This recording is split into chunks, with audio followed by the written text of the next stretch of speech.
Bienvenue dans une autre vidéo sur Jamovi. Aujourd'hui, je vais vous présenter la régression simple et multiple sur Jamovi. Je vais utiliser un petit fichier que j'ai ici avec combien 82 observations.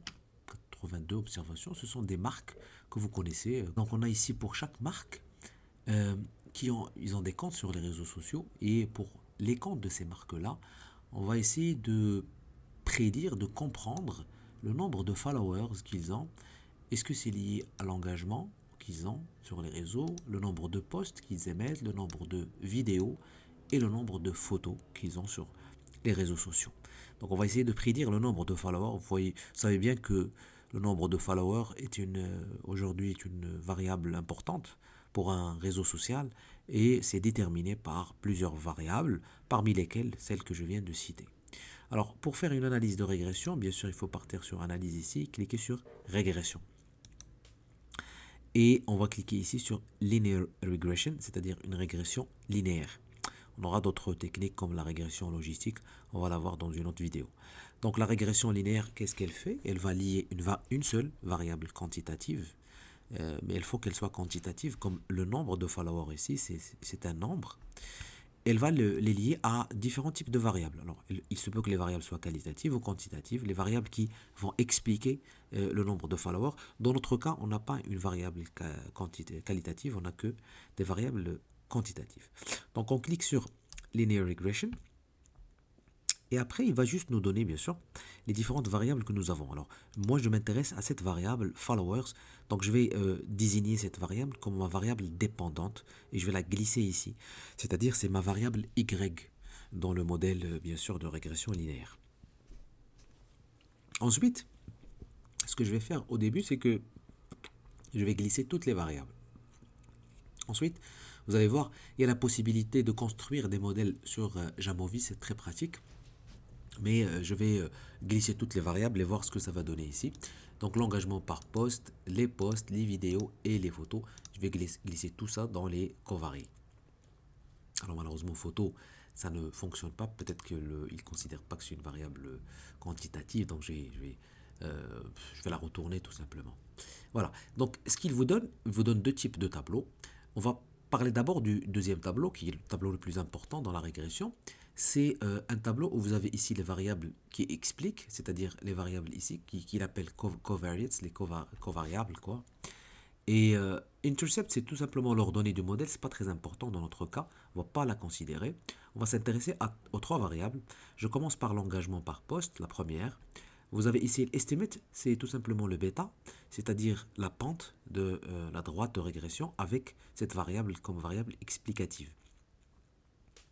Et on va s'intéresser à la valeur de probabilité, bien sûr. Alors, la règle générale, c'est que, j'en ai déjà parlé dans plusieurs vidéos, si la valeur de probabilité est très faible, d'ailleurs, comme dans le cas de l'engagement, il vous donne un signe ici, inférieur, c'est-à-dire c'est une valeur vraiment très très très faible. C'est une bonne chose, hein, contrairement à ce qu'on pourrait penser. Dans le test d'hypothèse, une valeur de probabilité très faible est une bonne chose dans le cas de la régression. Ça veut dire quoi? Ça veut dire que cette variable ici, l'engagement, elle a une bonne influence sur notre modèle dans la globalité. Et vous avez ici la variable dépendante followers. Voilà. Donc ça veut dire que l'engagement par poste est un bon indicateur du nombre de followers. Alors après, qu'est-ce qu'on fait? On cherche le signe de ce estimate, c'est-à-dire ce bêta. Est-ce qu'il est positif ou négatif? On voit bien ici que 46,5 c'est un nombre positif. Et donc c'est une bonne chose. Ça veut dire que lorsque le nombre d'engagements augmente, le nombre de followers augmente. Voilà. Donc, je répète, vous allez chercher toujours la variable, chercher sa valeur de probabilité. Si elle est très très faible, vous avez généralement ce signe ici inférieur.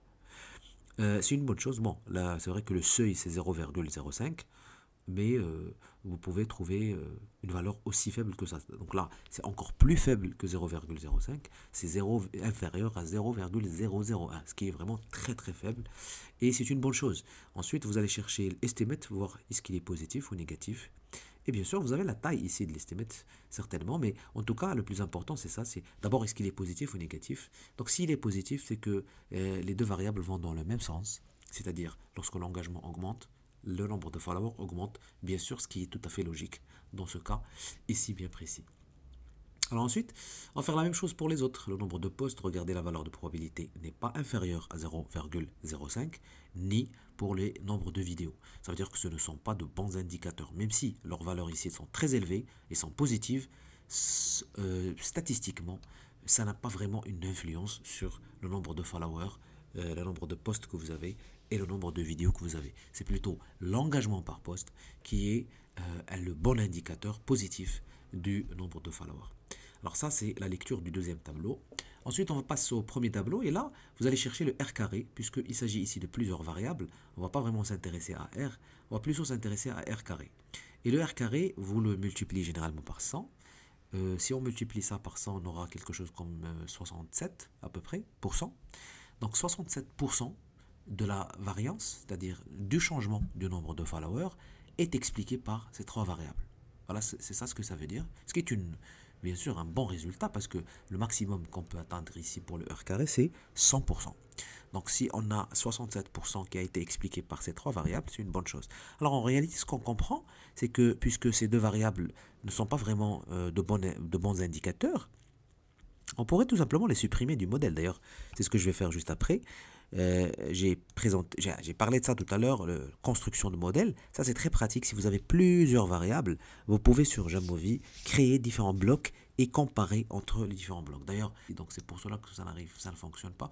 Donc je vais la glisser ici, comme ça. Et il vous donne le R carré du premier modèle, 0,2. Et le R carré du deuxième modèle, c'est 0,62. Il vous fait une comparaison entre les modèles et même le delta R carré. Alors en fait, ce qu'il a fait, c'est juste la différence entre le R carré ici et R carré ici. Ça vous donne 0,46. Et il vous dit, est-ce que c'est vraiment cette différence, c'est-à-dire le modèle construit avec la différence entre les deux, 1 moins 2, est-ce que c'est significatif? Et ça, c'est très important. Il vous donne une valeur de probabilité. L'analyse de cette valeur de probabilité est la même que les probabilités que vous avez ici. Si c'est très faible, c'est une bonne chose. Et on voit bien ici que le passage du modèle 1 vers le modèle 2 est significatif sur le plan statistique. Ça veut dire que finalement, ce bloc-là n'est pas vraiment intéressant. C'est plutôt ce deuxième bloc qui est intéressant. Voilà. Alors vous avez même la possibilité, par exemple ici. Alors, je vais glisser ça ici. Là, j'ai rien du tout. Alors, je vais faire engagement par poste. Je vais la retirer d'ici et je vais la glisser ici. D'accord? Voilà. Donc, voici mon premier modèle. Bien sûr, ici, il n'y a pas de valeur de probabilité à comparer. Donc, on n'a que ce modèle-là. Ensuite, ce que je vais faire, c'est que je vais glisser ces deux variables dans le bloc 2. Voilà.